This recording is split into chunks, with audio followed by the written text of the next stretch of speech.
of the engines that we use when it's a little bit warmer out, along with those running cars, for technical reasons that I won't bother getting into. Next to that, one track over to the left is one of two FL9s that we have in the yard. We're working on repainting it, don't worry. And then 2 tracks over, 3 tracks over maybe, depending on how well you can count, which I can, is one of the last father car washboard in Hartford. What in the world did I just say? Washboard and use? Sounds like I'm stringing nonsense words together. I'm not.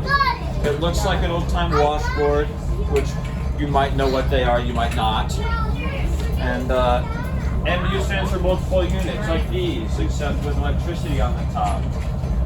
We got more of these Reading cars. We got 5 total. I don't know if you've managed to spot all 5 of them, but we do have them. There's 2 over there. There's 1 back by the turntable. We got 2 more over here. There's 5.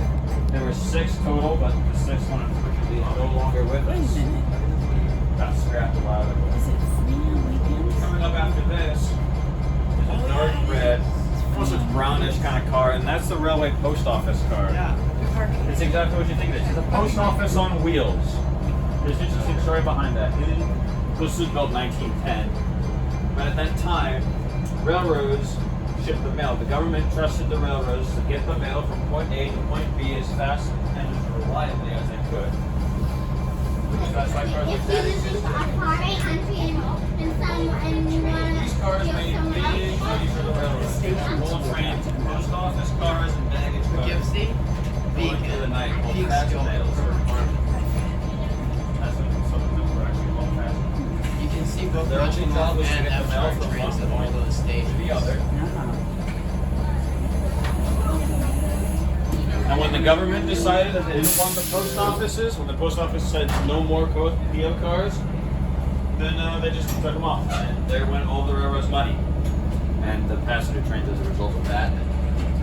Well, how in the world are they getting the mail onto these cars? Sorry about that. Well, on the other side of the car, there's a big old hook. Big hook. You would take the hook out, and it would snatch a mail bag on a train. You see the white thing over there? That's called the mail bag. Train would come by, not even stopping in a small town. There's also the train from here. Snatch the mail bag, and it would fall in the car, and it would get sorted out. But it goes to South Norwalk. Now, wait a minute. Some of these towns aren't that far apart. Sorry. So, how in the world are we going to do this? Like, how are the post office employees going to do that? Well, they had to be the best of the best in business. Right? Some of you people took tests in school, right? I hope. That's your focus right now. Your passing grade, you should get 65, right? 65 better. Not for a post office car. Post office employees that took the test had to get a 98 or better. And if you failed that test, then you had to take it again. You couldn't work on a post office car until you got a 98. On the train. No, to drive. And Sure, on the train. And if you want, we'll explain more about it later. There's stuff you can do after the fact, and I will explain that involves the post office.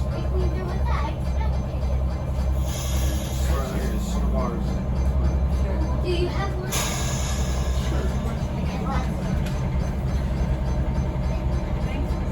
I gotta say, this Bud works very well, and I haven't been on a Bud car in a long time. I haven't been on a Bud since 5 years ago with Berkshire Scenic Railroad, which was also a former New Haven as well. No, that was the former New York Central. That had a Hancock whistle on there as well. That was in New York Central. But Adam, Actually, no, it wasn't. It was actually in New Haven. so both are from the New Haven. But it was in New York Central. Right.